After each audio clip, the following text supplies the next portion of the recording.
Super. Je vois qu'il est 11h05. Je pense Let's qu'on go. peut commencer. Ouais. Déjà, bienvenue à tous dans notre webinaire. On est content de pouvoir lancer cette première session de webinaire Zero Trust, ce qu'on a nommé Comment faciliter et moderniser la transition de vos utilisateurs vers une stratégie Zero Trust. Donc, on va essayer de vous montrer comment le partenariat que l'on a aujourd'hui avec Monaco Digital peut vous aider à faire cette transition-là. Donc, je vais laisser Jérôme se présenter d'abord et ensuite je me présenterai très rapidement. Merci Aïna. Effectivement, bonjour à tous et bienvenue. Moi, je suis Jérôme Triglia et je suis le directeur de l'intégration des technologies chez Monaco Digital. Et je vous expliquerai en détail de quoi il s'agit juste ensuite.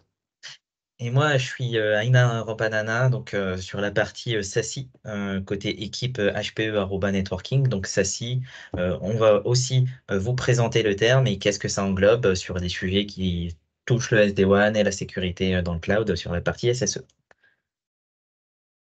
Hop.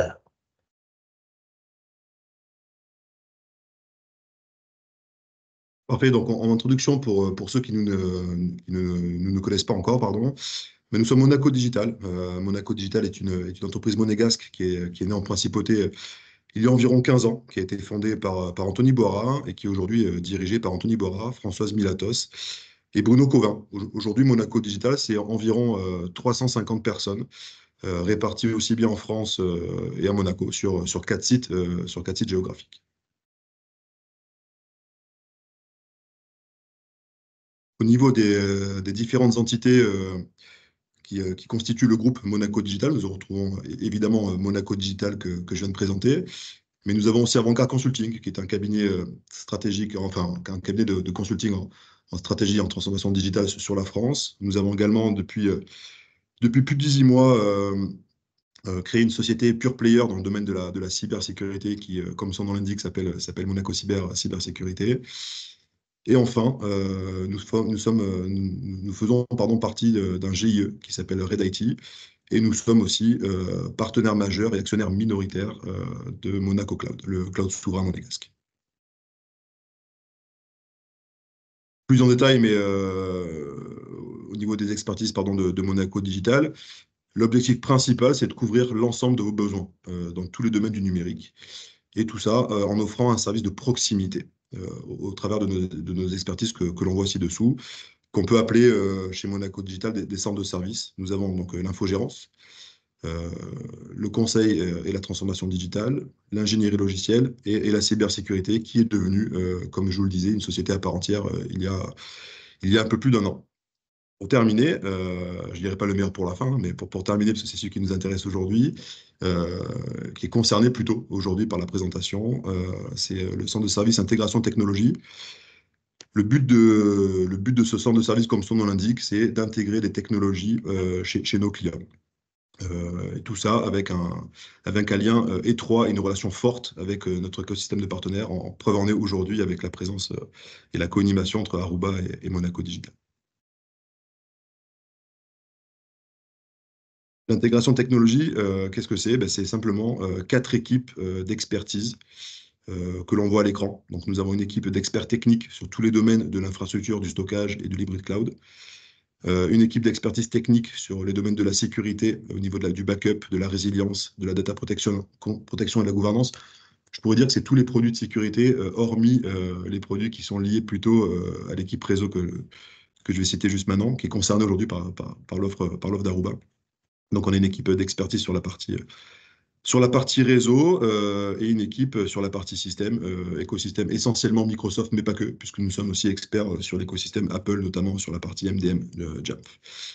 Pour revenir sur l'équipe réseau, qui est aujourd'hui l'expert sur ces domaines, notamment de ZTNA, CASB, SSE, nous sommes fiers d'être depuis plus de 4 ans maintenant partenaire Silver Aruba. Nous sommes fiers pourquoi? Parce nous faisons partie des quelques partenaires en région à être partenaires Silver en propre. C'est-à-dire que Les certifications, c'est nous qui les portons. C'est pas un groupe où la personne certifiée est dans une tour à la défense qu'on voit jamais. Sachez que ceux qui ont les certifications, c'est ceux qui viendront chez vous installer et configurer ces solutions-là de sécurité. Et preuve en est de notre engagement fort avec Aruba, nous avons passé récemment, pas plus tard qu'il y a quelques semaines, la certification Product Spécialiste sur le sujet qui nous réunit aujourd'hui autour du Security Service Edge, plus communément appelé SSE. Donc voilà, tout ça, c'est pour compléter notre offre. Pardon, Aina, je t'ai Ah, rajouté pardon, non, c'est un bon, petit truc. Non, non, mais je t'en prie, c'est ouais. moi qui ne respecte pas ce qu'on s'est dit, mais c'était juste pour terminer sur l'idée, c'est que toutes nos offres sont secure by design. Voilà, c'est simplement le petit détail que je voulais rajouter. Je te laisse continuer. Je te donne le micro pour nous Je, je présenter te cette solution. je te remercie. Donc, en Je t'en fait, prie. dans la continuité de ce que Jérôme a dit, aujourd'hui, HPE et par l'intermédiaire de Monaco Digital, quand vous allez avoir ce type de cas d'usage, ce type de problématique, nous, notre objectif, c'est vraiment de proposer une transition d'un monde où en fait on était vraiment très orienté sur réseau vers le Zero Trust Network Access. Je veux démarrer déjà en disant qu'on entend le terme Zero Trust Network Access, on se dit, ouh, ça va être une transition compliquée et complexe qui va nécessiter plusieurs projets à lancer en même temps au sein de mon entreprise. Nous, notre approche avec nos partenaires comme Monaco Digital, c'est de dire non, on va démarrer petit à petit et finalement, on va renforcer la sécurité et vous amener progressivement vers du vrai Zero Trust. C'est tout ça, en fait, le cœur de notre offre chez HPE. On va faire un petit pas en arrière. On a utilisé pas mal d'acronymes SSE, ZTNA, SASI. On va déjà définir qu'est-ce que c'est SASI. Le SASI, c'est un framework qui avait été défini par le Gartner en 2019. Et pourquoi en fait Gartner a défini ce framework-là? C'est de se dire, on a eu pas mal on avait et on a toujours des silos entre les équipes de réseau, les équipes de sécurité pour, par exemple, mettre à disposition une application et la sécuriser. Donc, par exemple, on va faire des modifications qui vont être sur la partie réseau et ensuite des modifications qui vont être sur la partie firewall. Gartner s'est dit, ben, pour rendre les choses plus efficientes, on va proposer deux axes. Un premier axe qui est la partie technologique, donc à travers un seul portail, pouvoir faire des modifications tant sur la partie réseau que sur sur la partie sécurité. Et un deuxième axe qui est une partie organisationnelle, c'est de se dire comment on peut aider les équipes, pas forcément en mergeant toutes les équipes, parce qu'il y a toujours des différents sujets traités par les équipes réseau sécurité, mais plutôt faciliter les échanges pour que derrière, en fait, on gagne en agilité.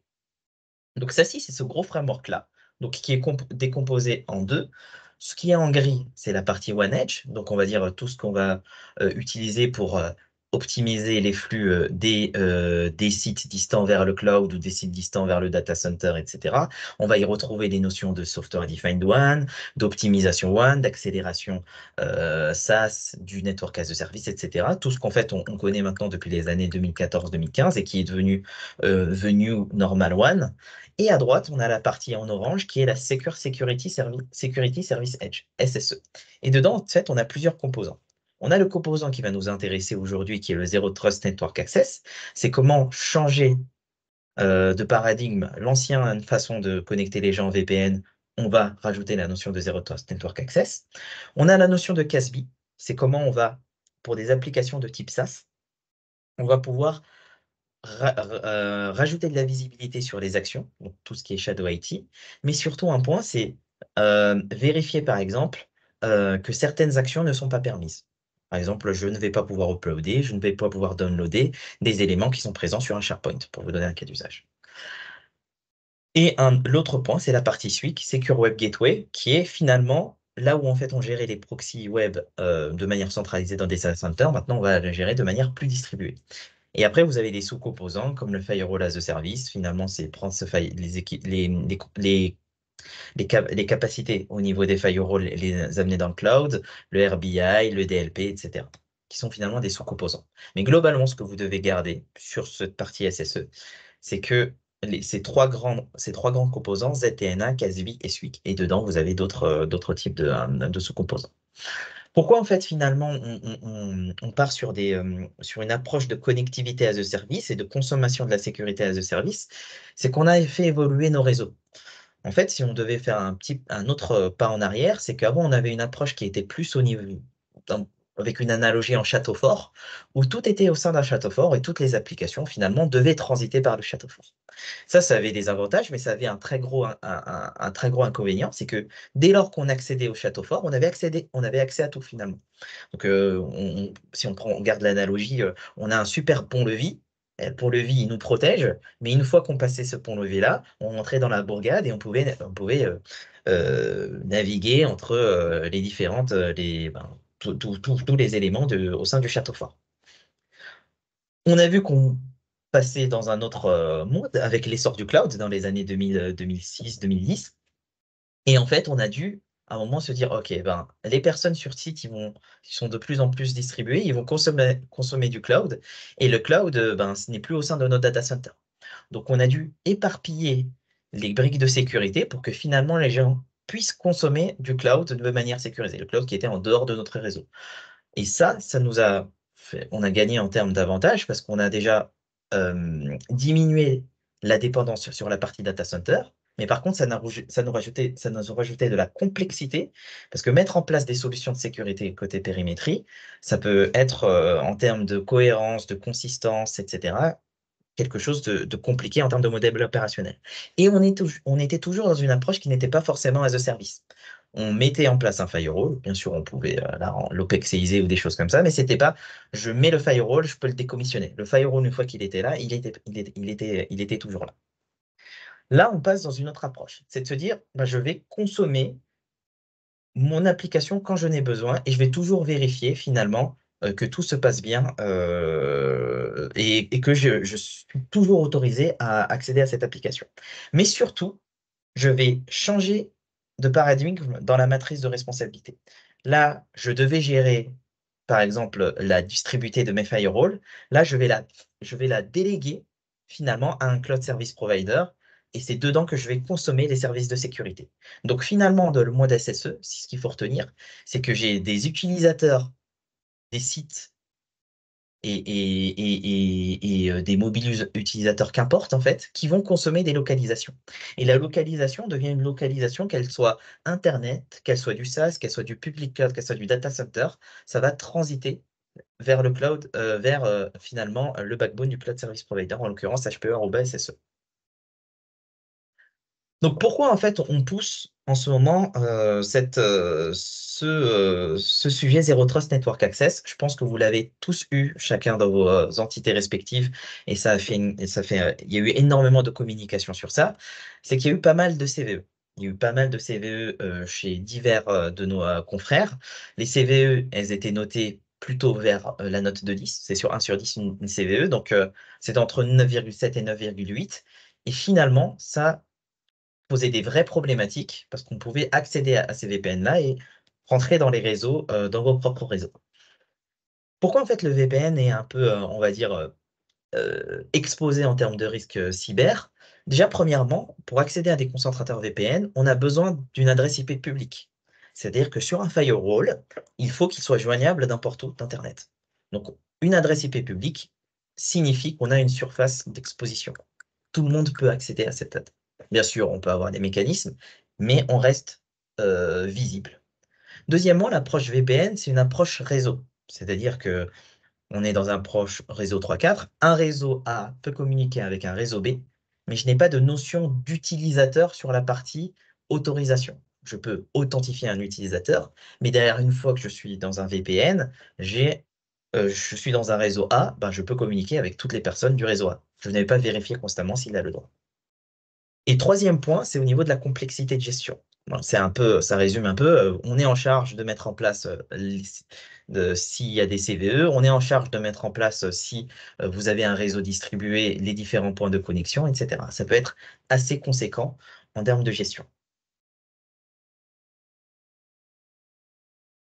La partie Zero Trust, elle va changer un peu l'approche. C'est déjà, premièrement, elle va invisibiliser le réseau. Comment on va pouvoir faire ça? C'est qu'on va positionner ce que l'on appelle des connecteurs dans toutes les localisations de vos assets applicatifs. Donc, ça peut être du cloud, ça peut être du private cloud, ça peut être du data center. Et en fait, ce connecteur-là va s'assurer de, finalement, joindre le cloud sans avoir de nécessité d'avoir une adresse IP publique. Finalement, techniquement, qu'est-ce que va faire ce connecteur-là? Il va juste établir des connexions sortantes vers chez HPE@SSE. Et ensuite, à partir de ces connexions sortantes, on va être en capacité de dire, OK, ben, cette application-là, cet utilisateur-là a le droit d'y accéder. Et ça va assez loin parce que d'un point de vue d'un utilisateur, il n'a jamais une connexion vers l'application. Qu'est-ce qui se passe? C'est comme si vous avez deux tuyaux entre l'utilisateur et notre cloud, entre l'application et notre cloud. Et c'est nous, au niveau de notre cloud, que l'on fait la jonction entre les deux tuyaux. Donc, si on se connecte ici, en fait, l'utilisateur, de son point de vue, il a toujours une session qu'avec le cloud HPE@SSE. Et vu que nous sommes en compure, on peut derrière tester tout l'apport en fait de ces types de solutions. Donc, continuous monitoring, donc monitoring en temps réel, vérification de la conformité. Et c'est ce qu'on va voir durant la démonstration. Et ça de manière assez intuitive. Donc, on a premier gain, l'invisibilisation du réseau. Deuxième gain, on passe d'un utilisateur vers une application. Donc, en fait, le réseau, qu'importe son adresse IP, entre guillemets, on fait fi de tout ça. Et après, on a l'aspect granulaire. C'est-à-dire qu'on peut aller jusqu'à dire, OK, ce groupe d'utilisateurs-là n'a accès qu'à cette application-là, et tout un autre groupe a accès à l'autre application sans que ça soit finalement visible.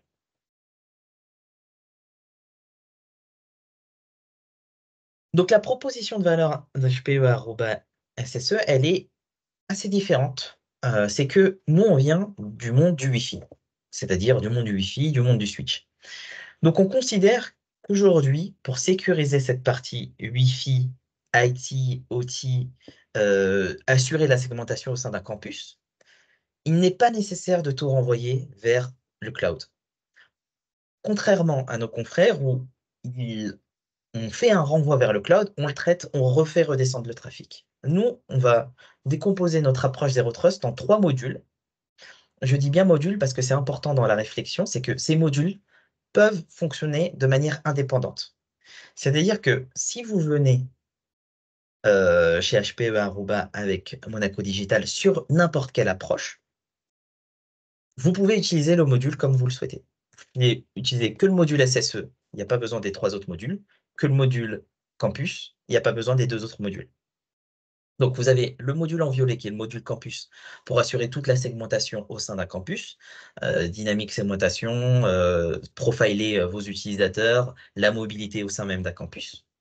Vous avez l'autre module en orange qui est la partie SD-WAN, donc comment assurer des réseaux distants vers des réseaux locaux vers les réseaux distants, toute la performance, optimisation WAN, etc., avec des mécanismes aussi de sécurité niveau 7. Et le SSE, qui va être c'est dedans qu'on va insérer la notion de Zero Trust Network Access.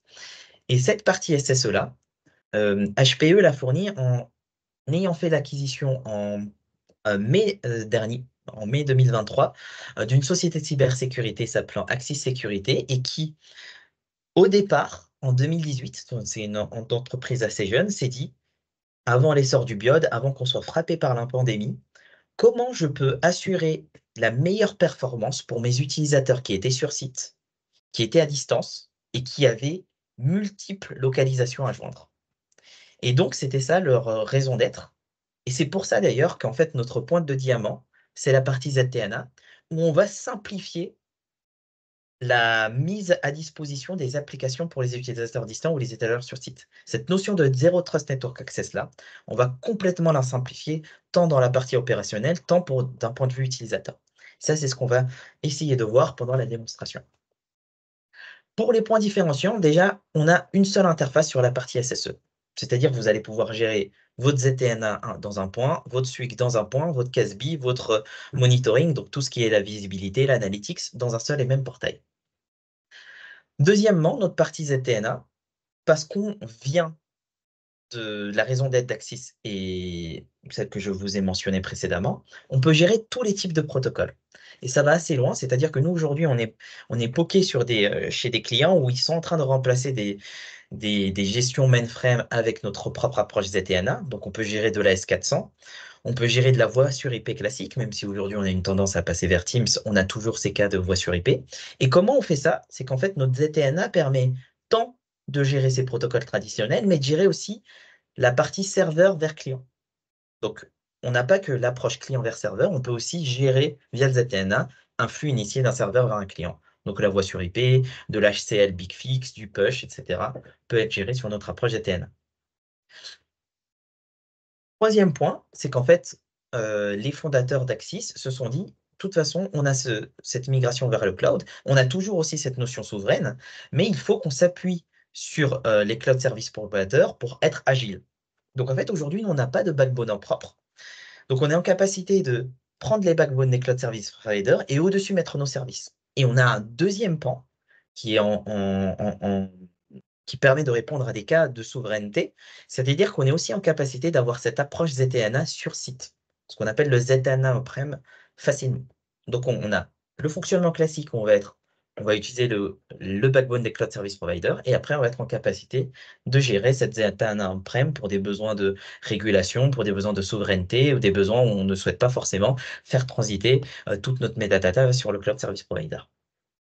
Et un quatrième point qui est on a des capacités de sécurité, donc ZTNA, en agent et en agentless. Et aujourd'hui, en agentless, on peut gérer jusqu'à 6 applications natives. Donc, on les publier sur une page. Vous pouvez avoir du SSH, du RDP, du web app, ce qui est classique. Mais on peut aussi gérer du Git sans installer d'agent.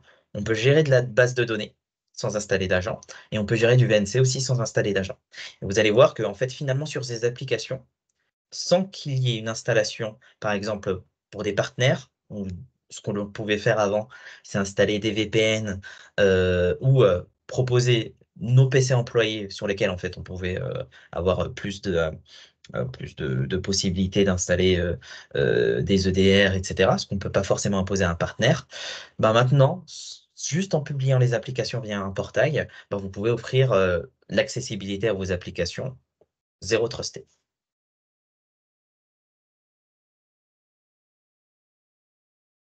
Donc, comment ça fonctionne? En fait, nous, on va s'appuyer sur les Global Accélérateurs des Cloud Service Providers. Dans le cas, en fait, on utilise le backbone du Cloud Service Provider. Ce qui fait qu'on est, aujourd'hui, on a à peu près plus de 500 points répartis sur l'ensemble du globe. Et à chaque fois, en fait, que ce soit notre agent ou nos connecteurs, va créer des tunnels WarGuard pour vérifier la performance vers les différents cloud service providers.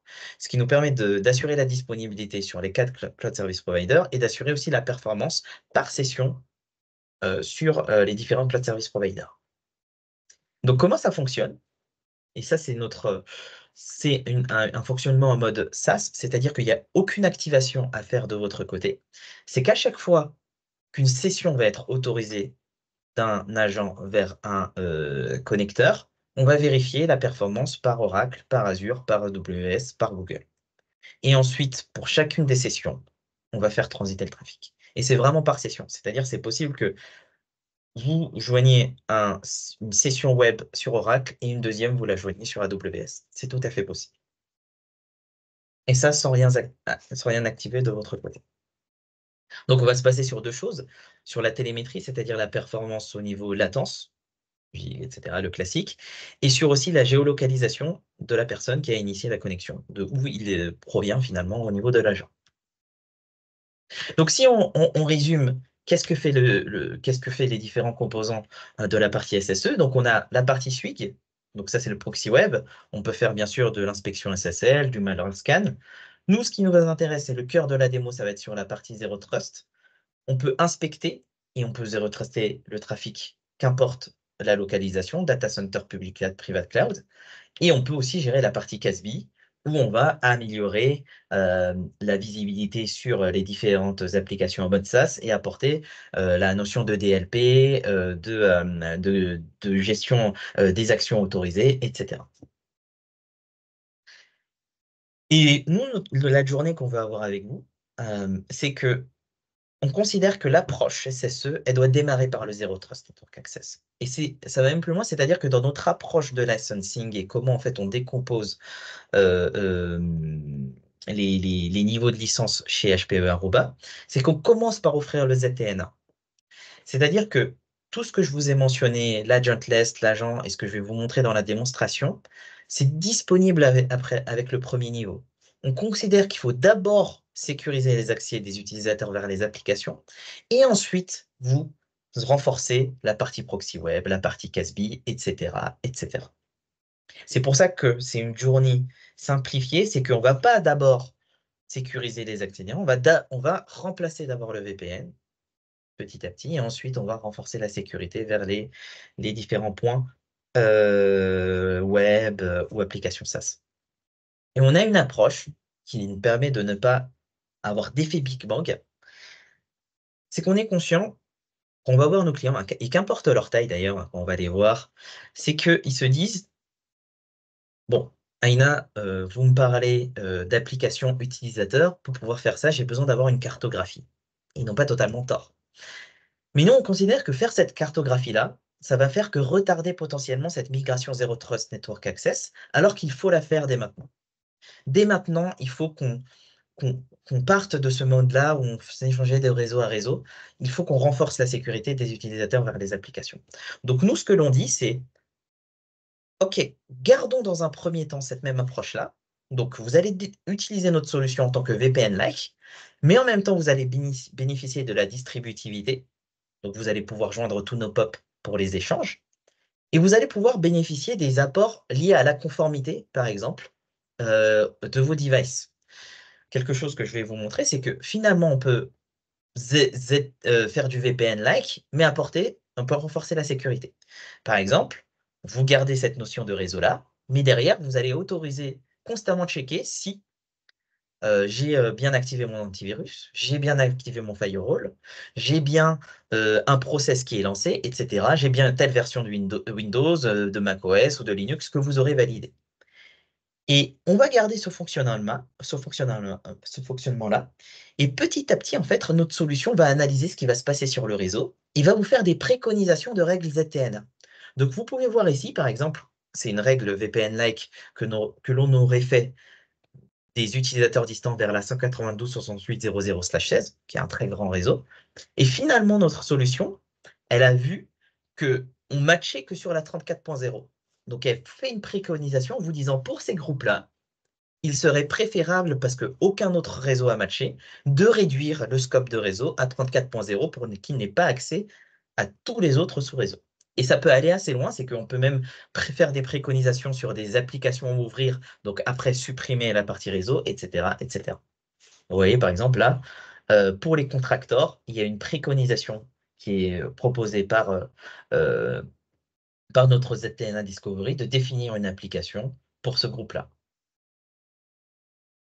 qui permet finalement de se dire, je commence par remplacer le VPN, renforcer un peu la sécurité des utilisateurs, avoir le portail, et ensuite, petit à petit, migrer vers le ZTNA, full ZTNA. Et c'est ça notre approche. C'est qu'on passe d'un mode VPN-like tout en renforçant la sécurité et en ayant tous les bénéfices. Et c'est une migration progressive vers le ZTNA. Ce n'est pas d'effet Big Bang. Ce n'est pas je mets le ZTNA, je dois faire une cartographie et je dois tout stopper. Non, on remplace l'existant, on fait des préconisations et petit à petit, on va vers le ZTNA. C'est ça notre approche, A Simplified ZTNA Journey. Et ce que l'on va faire, c'est que finalement, parce que là, j'ai beaucoup parlé, j'ai fait beaucoup de slides, on va voir ce que ça donne en termes de démonstration. Donc, à se connecter sur, hop, déjà, on va faire plusieurs cas. On va montrer ce qui va se passer sur le portail et le dashboard qui va être mis à votre disposition. Et on va simuler le cas d'un contracteur qui n'a pas d'agent, le cas d'une personne qui est employée avec agent, et jusqu'où on peut aller pour finalement tester la conformité en temps réel. Donc, je vais partager mon écran. Hop. Et n'hésitez pas hein, à poser des questions que vous aurez dans le chat, c'est fait pour. Mm. On peut y répondre à la volée, hein. Donc, Ouais. Donc, vous allez avoir en fait ici un dashboard. Donc, vous voyez, une vision un peu simplifiée, où vous allez avoir, est-ce que je me suis connecté avec un agent? Est-ce que ça a été bloqué? Par exemple, ici, j'ai une session qui a été bloquée à 10h33. Quelles sont les applications, les groupes, etc. Et là aussi, la localisation, ce qui est assez important parce que vous allez voir que dans la définition d'une règle, on peut rapidement avoir un contexte lié à la localisation. Et comme je vous l'ai dit, on a un seul endroit où vous allez définir votre règle. Donc ici, pas de complexité, c'est-à-dire pas de CLI, pas de... on va toujours fonctionner en mode objet. Vous allez avoir la priorité, donc l'ordonnancement de votre règle, l'activation, le nom. Vous allez choisir votre utilisateur, mettre en place un contexte. Donc là, vous pouvez voir qu'en fait, on a les notions de conformité, hein. Si vous lisez un peu, j'ai une conformité qui vérifie Windows 10, Notepad et OneDrive. J'ai ma destination, une action, un profil. C'est tellement simple qu'aujourd'hui, en fait, moi, je travaille avec mes équipes de sales et mes sales implémentent leurs règles sur mon propre tenant. Aujourd'hui, par exemple, je vois que cette règle-là a été implémentée par mon sales, il a créé sa conformité, et quand on voit la configuration, on a juste à sélectionner une identité qui proviendrait de plusieurs IDP. Donc, par exemple, vous avez là aujourd'hui mon nom Aina Rampanana qui provient d'Azure AD, Aina Rampanana qui provient de Axis IDP. Ça, c'est un point important, c'est-à-dire que on peut interfacer rapidement cette offre SSE avec les IDP les plus communs du marché, entre ID, Okta, Federated Cloud, etc., etc. Globalement, on peut même s'interfacer avec tout IDP parlant SAML. Mais on a des simplicités lorsque, en fait, finalement, on a intégré ça avec des API. Entra-ID se fait très bien. On a même la partie SCCIM avec Entra-ID qui permet de récupérer en temps réel chaque nouveau utilisateur que vous aurez instancié dans votre Entra-ID. Donc, vous voyez, en termes de définition d'une règle, on a une identité, on a une source. Ici, en fait, on peut dire, ben, j'autorise que les personnes provenant de Monaco, par exemple. J'ai ma posture de device et on va voir en fait, on peut se dire peut-être qu'il y a une complexité pour définir la posture de device. Je clique et on a toujours cette notion d'objet que j'ai mentionné. On a le choix de la plateforme, ensuite des conditions. Et les conditions, on peut aller assez loin. On peut dire firewall d'activer, si l'agent de domaine, si un patch Windows avec KB, est-ce que l'antivirus, etc., etc. Donc, il y a toujours cette notion d'objet, de simplicité. Et la destination, c'est ici qu'en fait, vous allez décider, bah voilà, est-ce que je fais une règle CASB? Par exemple, je veux garder, je veux bloquer l'accès à mes tenants, ça va être règle CASB, ou je veux bloquer l'accès à la partie web, donc ça va être une règle plus de SWIG. Ou je veux gérer des applications, ça va être règle ZTN. Et ensuite, vous décidez, vous bloquez ou non.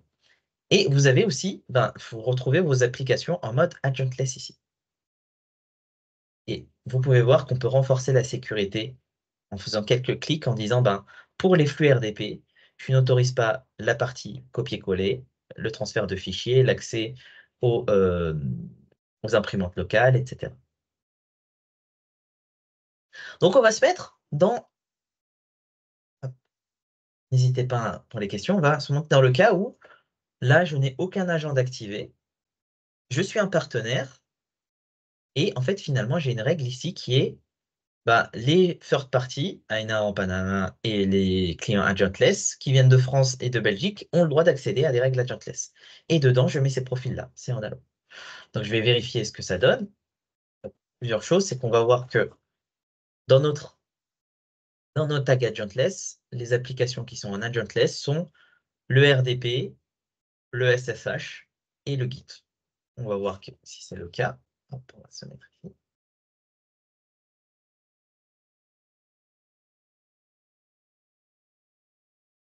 Pardon. Je me connecte avec mon compte Aina. Je me suis connecté. Si c'est sur une autre page, pardon. Hop.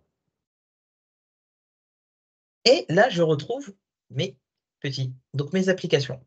Donc là, sans avoir d'agent, je peux publier ces applications-là de type RDP, SSH, Git. Et lorsque je vais me connecter, j'aurai plusieurs moyens de faire. Donc là, imaginons que j'aille sur mon serveur SSH. Je peux soit continuer via mon portail web et ensuite être redirigé vers mon serveur SSH. Ici, j'ai bien accès. Soit je peux utiliser ce que l'on appelle un one-time password et ici, me connecter sur un PowerShell ou autre. Je prends PowerShell pour simplifier. Hop. Ah non, je n'ai pas SSH sur ça, pardon. Je dois prendre mon web externe. Et vous pouvez tout à fait ici vous connecter sur votre pour les personnes un peu geek dans l'âme. Et vous voyez, hein, c'est vraiment intéressant. Cette adresse IP-là, c'est une adresse Anycast. Et vous voyez que je n'ai jamais accédé à l'adresse IP en local ici. Et je me suis connecté avec ce one-time password. Un point important, je n'ai jamais communiqué à mon utilisateur distant le mot de passe pour accéder au serveur. Je l'ai juste transmis à one-time password. On va voir ce que ça donne sur la partie RDP. Donc on va avoir finalement plusieurs applications. Hop. Je pense que je surutilise là, mon portable, mais c'est bien.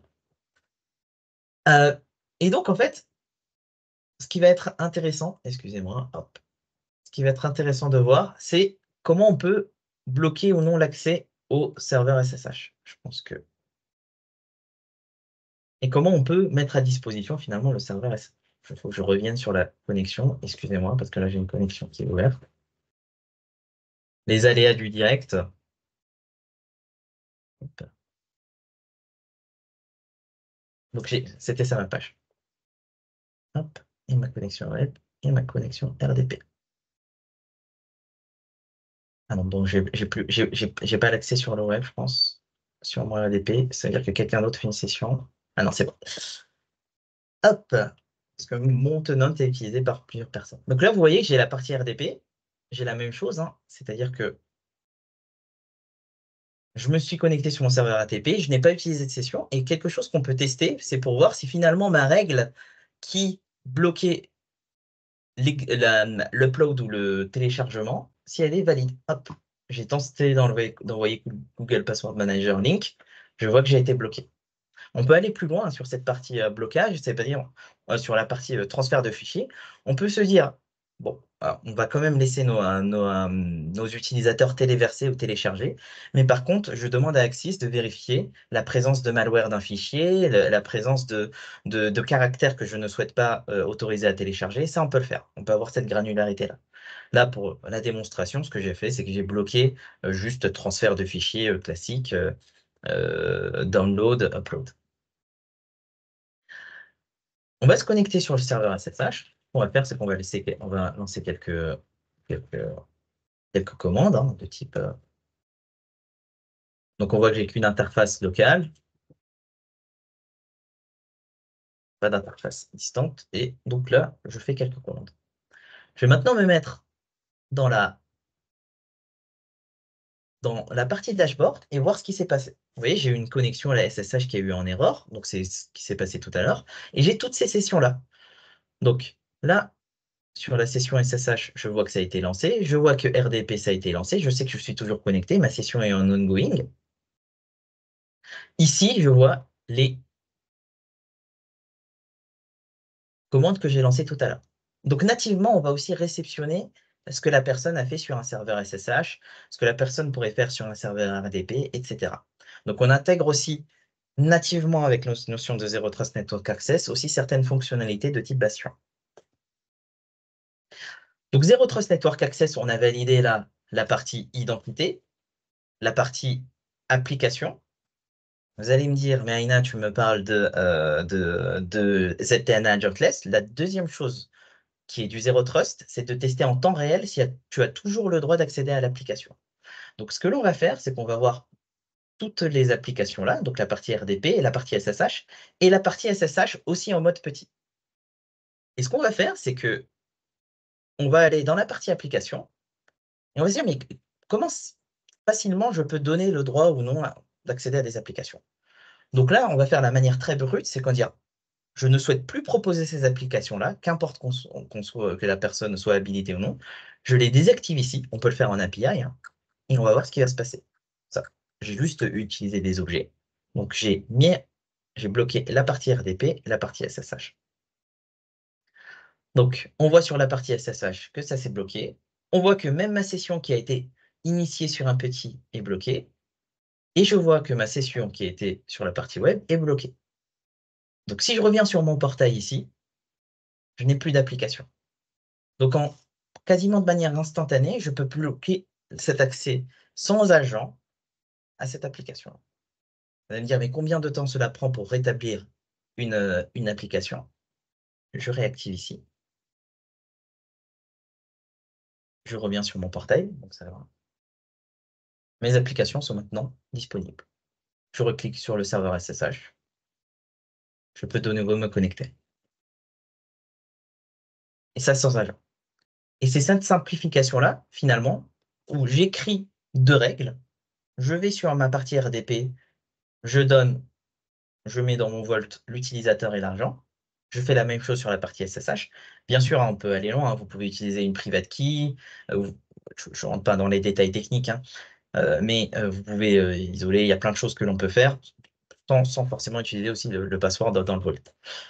Et la règle que j'ai faite ici, côté Adjotless, c'est là où j'ai dit, bah, ces utilisateurs-là, qui viennent de France et de Belgique, j'ai appliqué la règle RDP, j'ai appliqué la règle SSH et je les ai autorisés.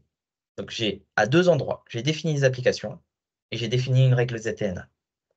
On peut aller plus loin sur cette règle ZTNA, on peut la rendre aussi temporaire. Donc, se dire que rapidement, on peut choisir une time zone. Donc, ça vous permet, si vous avez plusieurs clients répartis sur des time zones, c'est par exemple si vous avez du support en Inde, des personnes qui sont aux États-Unis, faire des règles spécifiques par time zone et dire, OK, ben, je sais que cette règle d'application-là, la personne pourra accéder que du 28 mars au 4 avril. Et je peux même être encore plus granulaire, c'est que je peux ici ensuite définir ben, les jours et de quelle heure à quelle heure avec tel time zone.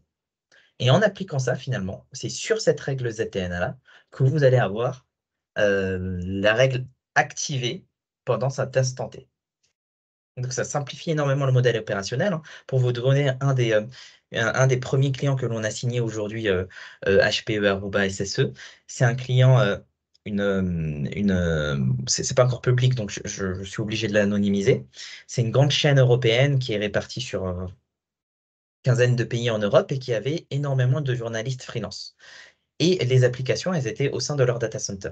Donc en fait, le journaliste, pour pouvoir accéder à ces applications-là, il devait monter un VPN, etc.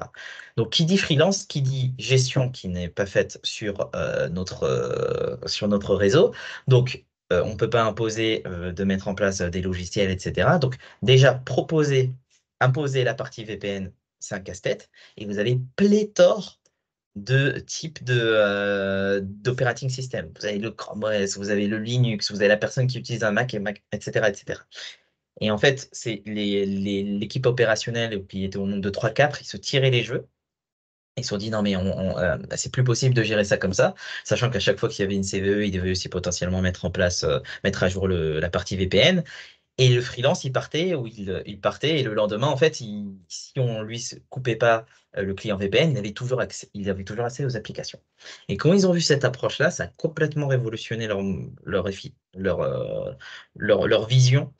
En fait, ils mettent à disposition juste les applications et pendant un instant T, en fait, ils savent, le contrat démarre, je dis n'importe quoi, du 1er au 8 avril. Ils créent une règle ZTNA du 1er au 8 avril, de 9h à 18h et en dehors de ça, la personne n'a pas accès. Vous voyez qu'on n'a plus de notion de VPN, d'autorisation. On a juste un agent qui est multiplateforme où vous vous installez et lui va s'occuper de tout ça. Donc là, on est sur la partie sans agent. Donc ce qu'on va faire, c'est que maintenant, on a le portail, on est sans agent, on va activer l'agent. Hop, qui est ici. Je vous le présente. Il est ici. Hop. Et je vais comme le stopper avant parce qu'il va falloir que je vous montre ce que l'on va tester. D'ici là, si vous avez des questions, n'hésitez pas. Il faut que je stoppe l'agent. J'ai j'étais très clair. C'est cool. Hop, je fais juste la récupération de l'agent. On va passer sur le cas d'usage de la conformité. C'est de tester cette règle-là que l'on va avoir ici. C'est est-ce que le processus Notepad et le processus OneDrive est bien lancé. Et dans ce cas-là, s'il est bien lancé, hop, je suis ici, Notepad et OneDrive, je vais pouvoir accéder à l'application. Donc là, j'ai mon agent qui était en pause tout à l'heure. Vous voyez, je suis toujours en pause et j'ai le droit d'accéder toujours à mes applications ici. Donc, on va vérifier ici. On va établir la connexion. Donc, on s'est connecté. Donc, il va checker. Vous voyez le process ici? C'est OneDrive et Notepad qu'on a checké. Hop, hop. Pour les questions, Aïna, si besoin et que c'est trop long d'écrire dans le chat, n'hésitez pas à nous dire que vous avez une question et je pourrai vous activer votre micro. Bien sûr. Un par un, c'est peut-être plus sympa aussi en termes d'échange. Donc n'hésitez pas à nous en faire part, hein. Donc, maintenant que j'ai checké, merci Jérôme. Maintenant que j'ai checké le device et que finalement OneDrive et Notepad sont actifs, je vois que j'ai maintenant mes applications avec agent. Je peux être redirigé vers mon Agios local et j'ai accès à finalement des applications de production. On va faire deux choses. On va tester le process qui est toujours là et la désactivation de l'agent. Donc, premièrement, je vais faire en sorte que l'agent se désactive. Et on va voir en combien de temps, finalement, je n'ai plus accès à mes applications de prod. Donc, ça, c'est le portail. Donc, l'agent est désactivé, la personne à la main, hop, c'est checké. Je vais réactiver, mes applications de prod disparaissent. Et là, je simule juste le cas où en fait l'agent est activé et le cas où l'agent n'est pas activé. Donc, vous voyez que de manière quasiment instantanée, je check si la personne a le droit d'accéder aux applications ou non. Bien sûr, dans le cas de production, le client n'aura pas le droit d'accéder aux pauses, ou, à faire pause ou à remettre son agent. Vous allez pouvoir être en always on, où le client, quoi qu'il se passe, l'utilisateur final plutôt, ne pourra pas désactiver son agent. Ou du moins, vous décidez sur quel groupe d'agents vous souhaitez mettre l'always on. Là, ce qu'on va vérifier, c'est maintenant, on va killer Notepad. Et on va voir ce qui se passe. Donc là, je vais un peu. On ne fait pas des checks toutes les minutes, hein, pour être totalement. Toutes les 5 secondes, pour être totalement transparent. On va faire des checks toutes les minutes et toutes les 30 secondes. Là, ce que j'ai paramétré, je ne me rappelle plus. C'est pour ça que je suis en train d'essayer de meubler si c'était 45 secondes ou une minute. Mais ça devrait arriver. En attendant, si tu veux, Aïna, il y a une question dans le chat de Ah, Kevin Van super. Van Poel. Ça te permet comme ça de laisser l'agent terminer. Kevin demande est-ce qu'il y a la possibilité d'indiquer plusieurs créneaux je pense que dans les règles temporaires, il demande si Ah, c'est possible j'ai d'avoir j'ai pas, plusieurs j'ai pas vu créneaux. j'ai pas vu la question. Hop, Je ne l'avais hop. pas vu non plus, ouais. Donc, est-ce qu'il y a, par exemple, Ah oui, c'est une. Non, non, non. Une Ça, récurrence, non, c'est qu'une ça va seule pas fois, être hein. possible. Tu dois définir un premier créneau. Et ensuite, si tu veux faire un. En fait, tu vas devoir le faire deux fois. Ça, on l'a pas. Par contre, c'est un bon insight. Pour le dev. Je pourrais le remonter à l'équipe R&D. Yes. On a une Après, deuxième question. tu peux le faire en plusieurs. Oui, c'est ça. Tu vas créer deux règles. Tu Si vas c'est pas pouvoir le faire en une règle. d'accord. Donc on Hmm. peut demander au dev, mais sinon, en attendant, Kevin, effectivement, on peut créer plusieurs règles. Une pour le 2 avril, une pour le 5 avril en dessous, et un peut elle va le désactiver, l'autre va se C'est ça. réactiver, Ouais. et ainsi de suite. Mais est-ce On que a encore. ouais, si c'est au sein même de la même rôle, donc Et ouais, non, celle-là, tu pourras pas le faire. pas encore. Il n'y a pas de Ouais, récurrence, pas tout à fait. encore. Hmm. Mhm. Et on a encore une question, Aïna, j'en Oui, profite. C'est vas-y. une question d'Aimé Kofi qui demande comment se configure l'agent, quels sont les paramètres à renseigner. Ok, donc en fait, l'agent, c'est aussi simple que de le télécharger ici. Vous voyez mon écran. Vous cliquez sur Download l'agent. Une fois que vous aurez la main sur le tenant, vous choisissez votre plateforme. Quand c'est un Windows, c'est un MSI, hein, classique. Et vous l'installez et vous le lancez. À la première connexion, il va devoir s'authentifier. Et c'est là en fait où vous allez définir quelle est l'identité provider. C'est si vous choisissez que l'identité provider, c'est un Azure AD, il va être redirigé, il va choisir Azure AD, il va s'authentifier. Et une fois qu'il est authentifié pour la première connexion, vous n'avez rien à faire. Derrière, ça c'est juste pour la configuration du poste. Après, les flux qui sont utilisés par l'agent, il y en a deux. Il y a les flux en 443 et il y a les flux en 53. Donc, effectivement, si l'agent n'est pas autorisé à sortir en 443 et en 53, mais bon, ça reste des protocoles comme de base ouverts, parce que sinon, on ne peut pas aller sur le web, on ne peut pas faire des résolutions DNS. C'est pour ça d'ailleurs, pour la petite histoire, que on utilise des tunnels WireGuard et on hijack le port WireGuard pour utiliser plutôt du 443. Et finalement, notre tunnel WireGuard est monté sur du 443. Donc, pour résumer, Aimé, vous téléchargez le logiciel sur n'importe quelle plateforme, celle que je vous ai mentionnée. Vous choisissez votre identity provider pour identifier les utilisateurs et vous vous assurez que l'agent peut sortir en 443 et en 53. Et c'est tout. En espérant que j'ai répondu à votre question. C'est bon pour vous, Aimé? Top. Donc, vous voyez que là, en fait, j'ai toujours mon agent hop, qui est activé ici, mais je n'ai plus de notepad. Donc, vu que ma règle de conformité, Romain, je réponds à votre question, je finis juste ça, et je l'ai vu sur l'idée locale. Euh, je vais lancer un notepad pour voir si le failback, cette fois-ci pas le failover de la partie application, se relance.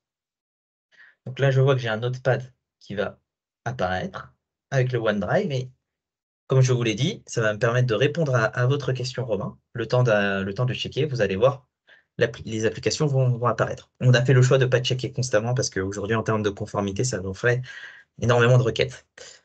Euh, En fait, ce que l'on va pouvoir faire sur la partie AD locale, c'est qu'on va devoir insérer un composant SAML entre les deux. Pourquoi? Parce que pour nos clients qui ont des AD locaux, ce que l'on fait, c'est on s'appuie sur je ne me rappelle plus vraiment comment s'appelle l'architecture, mais je crois que ça doit être ADFS, un truc comme ça, qui permet de récupérer. Hop, vous avez vu, les applications sont là. Qui permet de renvoyer vers Entra ID simplement la partie utilisateur que vous aurez définie pour que nous, on puisse joindre Entra ID, être authentifié et ensuite continuer notre petit bonhomme de chemin. Donc, si c'est pour répondre à votre question, est-ce que Axis aujourd'hui peut attaquer directement un AD local sans mettre en place cette partie Windows-là? Non. Est-ce que Axis, par l'architecture proposée par Windows, de renvoyer une partie des utilisateurs pour la partie autorisation et authentication sur Entra ID, ça, on peut le faire. Romain, j'espère que j'ai répondu à votre question. Suspense. Donc, vous avez vu maintenant, Oui, c'est j'ai bon. Notepad et Il est OneDrive OK. et Il est OK. donc c'est ça, c'est la conformité. Et en fait, vous voyez que ça, en fait, au niveau de cette conformité-là, ça, on peut le faire. C'est le ZTNA. On peut se dire, OK, on va garder le monde VPN classique, mais on va apporter cette conformité-là. Et comme ça, vous avez finalement, vous renforcez la sécurité end-device des accès aux applications. Elle est déchiffrée au niveau de notre cloud. Deux choses, en fait, sur la partie Ouais. déchiffrement SSL. On peut déchiffrer au niveau de notre cloud, on peut déchiffrer avec notre certificat, on peut déchiffrer avec votre certificat. Le point évoqué, Christopher, et que j'ai évoqué tout à l'heure, au niveau du ZTNA on-premise, on peut le faire. Dans ce cas-là, les flux ne vont pas sur la partie data plane par le cloud. Par contre, quand on va authentifier, l'authentification va quand même repasser par le Cloud Access, donc la partie management. Donc on va devoir quand même un moment devoir joindre l'IDP de notre cloud. Ouais, de l'automne sur le cloud et ce qu'on appelle le local edge, sinon, si je dis pas de Ouais, bêtises, Anna, tu c'est n'hésites ça. pas pour déchiffrer effectivement le trafic on-premise. Ok. Merci pour la question. J'espère que c'est. Tac. Après, vraiment, ce que vous allez voir, je vais répondre à cette question parce que souvent, en fait, on nous pose la question, mais pourquoi est-ce qu'on souhaite euh, pourquoi est-ce que je peux utiliser mon propre certificat? Et en fait, ici, on va vous offrir un certificat ici, le default, et vous pouvez utiliser votre propre certificat ici, que vous uploaderez chez nous pour dessus assurer toute cette partie SSL Inspection. Aussi simple que ça, vous mettez le certificat et on déchiffre avec ce certificat et on rechiffre derrière. Et on comprend bien sûr, hein, nous aussi, on est dans cette approche-là, c'est d'ailleurs pour ça qu'on a le ZTNA Oprem, où on sait qu'il y a des regulatories, on sait qu'en fait, on n'est pas forcément, on n'a pas forcément envie d'utiliser le certificat de quelqu'un d'autre, etc., etc. Donc vous avez juste à l'uploader ici. Est-ce que vous avez d'autres questions? Ah, peut-être une question sur les connecteurs. En fait, ici, ce connecteur-là, vous pouvez soit l'utiliser en tant qu'OVA, soit en fait, vous pouvez l'utiliser sur une machine Linux que vous aurez déjà hardenée. Donc, on est compatible avec Ubuntu, Rocky, Red Hat, CentOS. Et en fait, pour rajouter un connecteur, vous avez juste à, imaginons que je fais connecteur, Monaco Digital, je fais zone created by API. En fait, sur votre machine Linux, pour la transformer en connecteur, vous avez juste à mettre ce sudo bash là. Et en fait, on va tout récupérer, instancier les bonnes dépendances, etc. pour le transformer en connecteur. Un connecteur en termes de sizing aujourd'hui, ça fait jusqu'à 5-6 sessions. Ça peut switcher de 500 MB à 1 giga.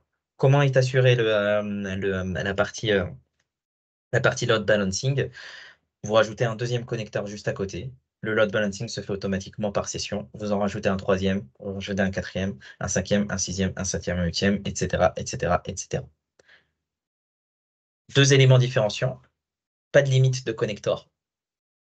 Un connecteur n'est pas au niveau, il n'y a pas de licence pour utiliser un connecteur. Bon, c'est des 2, 4, 6, 8, 16, comme vous le souhaitez. Et un deuxième élément sur cette partie-là qui est assez différenciant, c'est on n'a pas de facturation aussi sur la bande passante. On a une facturation qui est faite sur les utilisateurs, mais on n'a pas de facturation de bande passante pour consommer ce service-là. Donc j'anticipe peut-être des questions qui sont plus liées à la partie licensing.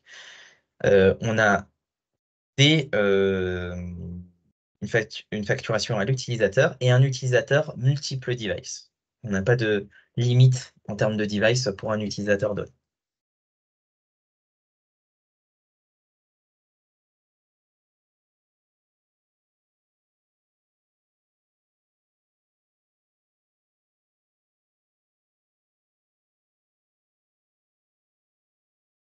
C'est une grande question. Ok, je la regarde. Je suis en train de regarder aussi. Question d'Adam. Ah, ou un peu longue, mais j'aurai une question un peu plus. Je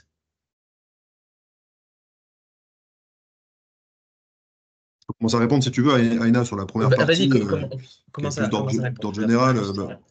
En fait, moi, je dirais que c'est ça. Je vais répondre de manière assez générique, mais ça dépend des cas d'usage. En fait, effectivement, si tu as une stratégie full cloud, que tu pars du principe que tes users sont toujours dehors ou dans des bureaux avec pas grand-chose en termes d'infra, évidemment que tout ce qui est NSX ou produits de sécurité liés à l'on-prem, ben, ça sera un peu moins utile, hein. Tu vas tout déporter plutôt dans le cloud. Néanmoins, ça n'empêche pas quand même de garder un petit bout de sécurité de parfois, parce qu'il y aura toujours des petits équipements, j'imagine, liés peut-être à la sécurité du bâtiment ou autre chose qui seront on-premise. Mais là où tu as raison, c'est que ça change un petit peu le paradigme, notamment sur la partie client et nomadisme. En fait, aujourd'hui, la plus-value des ingénieurs réseau et sécurité elle va se situer plutôt dans la gestion des règles. Et cette expérience qu'on peut apporter et qu'on a acquérie pendant plusieurs années sur des produits de sécurité type firewalling, microsegmentation et compagnie, aujourd'hui, ça se conserve et on peut se concentrer d'appliquer ces règles de sécurité sur des produits comme Aruba SSE. Voilà, plutôt que de perdre du temps à troubleshooter peut-être des fois des clients qui ne montent pas parce qu'il y a un conflit avec un autre client ou ce genre de choses. Donc je pense que c'est pas du tout un changement de travail, c'est plus qu'on se concentre vraiment sur des valeurs, sur des clics ou des réflexions à valeur ajoutée. L'automatisation est aussi un paramètre important. Aïna le disait tout à l'heure, tout est automatisable. Ouais, Et ouais. on peut faire de l'API avec Axis. Voilà, ça, c'est Ouais, pour la première partie de la question. ouais. Adam. Ah, Me mais concernant. ouais, en fait, j'allais vraiment abonder dans ce sens-là parce que, en fait, la question que vous posez, Adam, on l'a eu la même, en fait, quand SD-WAN est arrivé. Enfin, Exactement. au niveau du monde des réseaux, on s'est dit, waouh, est-ce que ça va changer? En fait, finalement, à chaque fois qu'on rajoute cette notion d'abstraction, cette notion de se dire, OK, ben, on va simplifier les choses, on a une. Et ça reste humain et logique, hein, de se dire, oh là, est-ce que mon travail au quotidien va changer? En fait, ça va plutôt te simplifier les choses. Mm. C'est que le transfert de responsabilité, et là je vais répondre à la deuxième partie, mais le transfert de responsabilité sur la partie SSE, c'est quand même un travail pas si. Enfin, c'est pas. C'est assez complexe quand même de gérer des multiples points VPN, etc., etc., de s'assurer qu'en fait tu les as bien sécurisés, que tes CVE sont complètes. Enfin, c'est un gros, gros travail. Et c'est pas forcément un travail à forte valeur ajoutée parce que finalement tu mets à jour ton VPN, tu testes les différentes CVE. Par contre, là où on va t'attendre en tant qu'ingénieur ingénieur réseau ou infra, c'est d'apporter et c'est là où je rejoins Jérôme, c'est d'apporter ton expertise sur comment segmenter à l'intérieur, d'identifier, voilà, ben, je sais que mes utilisateurs, ils accèdent à ces applications-là. Nous, on ne pourra jamais le faire. On va faire des préconisations derrière avec le Zetalia Discovery, mais c'est toi, en tant qu'ingénieur infrastructure ou ingénieur réseau, qui va mieux comprendre tes besoins métiers. Donc déjà, Mm. il y a se focaliser plus sur répondre à des besoins métiers que sur de la configuration pure technique et de tuyaux etc., etc. Donc ça, c'est pour Mm. répondre à la première partie sur bah, est-ce que finalement, c'est plutôt je gagne en efficience de mon point de vue. Complète, Aïna, Deuxièmement, excuse-moi, je me permets juste de compléter là-dessus, ouais, parce que c'est très, très intéressant ce que tu dis. mm, Aujourd'hui, par expérience, tous les projets qu'on a pu faire, alors on en fait avec Aruba, on en fait aussi avec d'autres partenaires, hein. Genre, une petite parenthèse en disant qu'effectivement, c'est un voyage vers le SASI, et j'insiste sur le fait que le produit d'Aruba HPE Networking est très complémentaire à des offres qu'on propose par ailleurs et que vous pourrez déjà avoir, hein, notamment sur la partie SD-WAN. Ça remplace pas ça. Ça vient mm, on top, comme diraient les anglo-saxons, donc ça vient en complément de ça. Tout ça pour dire, et je veux revenir au sujet principal qui était très intéressant que tu évoquais, sur la plus-value de l'ingénieur sécurité et réseau, c'est aujourd'hui, on va passer énormément de temps à discuter avec vous. On va faire des phases d'atelier, des workshops sur la mm, méthodologie, sur les règles, sur les usages, sur les métiers, comme tu disais. Donc ça change effectivement. On le faisait déjà par le passé, mais on passait également beaucoup de temps à configurer des choses qui étaient parfois et qui le sont encore rébarbatives. mm, En revanche, là, la plus-value, c'est qu'effectivement, vous verrez, hein, lors des projets qu'on aura l'honneur de faire avec vous, ben, qu'on va passer pas mal de temps à discuter, à échanger. Et ensuite, la partie configuration, finalement, là, vous ne l'avez pas vu, mais le déploiement, c'est quelques dizaines de minutes un mm, connecteur. Donc, voilà, c'est une transformation, c'est pas un changement, on passe pas de 1 à 0, même si dans le réseau, on aime bien faire ça. mm. Là, c'est vraiment, voilà, on accompagne et on recentre un petit peu les débats sur des choses qui sont un peu plus à valeur ajoutée. Voilà, c'est juste ce que je voulais Alors, ajouter. et juste pour te rebondir sur l'expérience, bah, je t'ai dit la référence que l'on a en France européenne. En fait, nous, c'est les ingénieurs réseau qui géraient la partie VPN qui se sont dit, mais le gain de temps que je vais avoir avec cette solution-là. Pour eux, ils passaient, je ne me rappelle plus du pourcentage, et je vais pas leur faire affront de dire le pourcentage, mais ils me disaient que c'était très conséquent le temps qu'ils Bien passaient à sûr, troubleshooter, diagnostiquer et bien à sûr. monter des clients VPN. Mm. Et c'était pas là leur plus-value. Et en fait, c'était tout ça. En fait, il y avait aussi une sorte de ras-le-bol, hein, si je Mm. peux donner leur retour d'expérience, où finalement ils avaient l'impression de faire que du troubleshooting constamment et de la petite configuration. Là, on va se concentrer sur, OK, ben derrière, on va faire comme ça, parce qu'il y a énormément des phases de design aussi. Mm. Ça, on en reparlera sur comment, en fait, aujourd'hui, Monaco Digital va beaucoup vous aider sur cette phase de design, parce que c'est Exactement. là, vous allez devoir positionner les connecteurs, et c'est là votre plus-value. C'est dire, OK, ben, pour les flux qui vont vers ces applications, enfin, pour ces métiers-là, où je positionne mes connecteurs, comment je peux m'assurer de la bonne bascule, etc., etc. Et je veux juste répondre à comment cette émotion impacte les mains. Nous, aujourd'hui, en fait, ce que l'on voit, c'est que, en fait, on n'a pas des gros changements. On n'a pas aujourd'hui et qu'importe la taille des entreprises, on n'a pas des équipes vraiment SASI qui se créent. Par contre, on a des sortes de tiger team. Je ne sais pas si vous en avez entendu. C'est-à-dire qu'ils prennent des personnes des différentes équipes et ils traitent ce sujet-là. Donc, ils vont prendre des gens de l'infra, des gens de la cyber, des gens du réseau, ils prennent des gens du métier aussi. Et finalement, en fait, ça fait une Tiger Team SASI.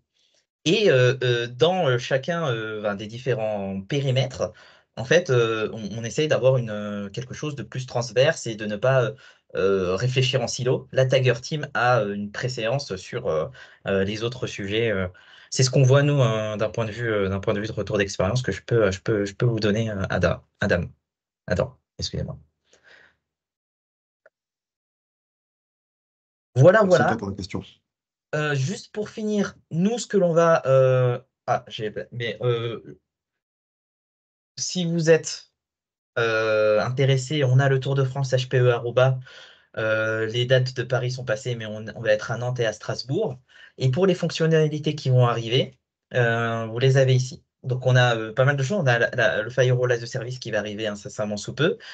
Et aussi des interactions qui vont être assez sympathiques entre la partie Edge Connect qui pourra être un connector bientôt. Ça, c'est révolutionnaire sur le marché. Je vous la donne un peu en Mhm. avant-première, où finalement, notre équipement SD-WAN qui serait chez un client, on pourrait en faire un connecteur, sans avoir installé de connecteur. Donc voilà un peu sur les What's Next à HPE Aruba. Et What's Next, c'est nous, on est toujours disponible avec Jérôme pour même rediscuter sur cette partie-là. Sûr. Mais Monaco Digital, c'est aujourd'hui un des partenaires qui en termes de certification et qui en termes aujourd'hui aussi de compréhension de cet écosystème-là et dans les pionniers avec HPE Aruba. On vous transférera le slide. Je ne sais pas, Margot, est-ce qu'on mettra à disposition peut-être le slideware en PDF ou peut-être on pourra le transformer ou l'envoyer? Oui, alors ce que je comptais faire, c'est justement la récupérer pour l'envoyer avec en même temps le lien du replay. Ok, super. C'est ça. Et j'ajouterais une dernière chose, c'est que, donc oui, une petite redite hein, du début du webinaire, donc replay, le récap sera envoyé par Margot, donc elle vient de le dire, hein. Replay avec le lien de la presse, mais également un lien vers notre lab. Cette solution-là, elle est disponible dans le lab Monaco Digital, donc c'est notre showroom hein, pour vous. Donc si vous souhaitez tester la solution, jouer avec, prenez rendez-vous, c'est avec plaisir qu'on passera du temps avec vous pour vous montrer et faire des deep dives, comme on dit, sur la solution. Donc n'hésitez pas, donc il y aura ces trois éléments-là dans le récap qu'enverra Margot. Et évidemment, le replay c'est aussi disponible sur notre chaîne YouTube. Donc voilà, vous pouvez aller le voir également si jamais je ne retrouve plus le mail de Margot, vous cliquez dans les spams. C'est aussi disponible sur YouTube. Voilà, je pense qu'on a fait le tour. Est-ce qu'il y a encore des questions? On a un petit peu dépassé, mais vu qu'on a pris 5 minutes pour attendre tout le monde, n'hésitez pas, hein. Ouais. Nous, on a du Ouais. temps. Si vous avez encore des questions, soit dans le chat, soit vous levez la main et on vous active le micro, n'hésitez pas.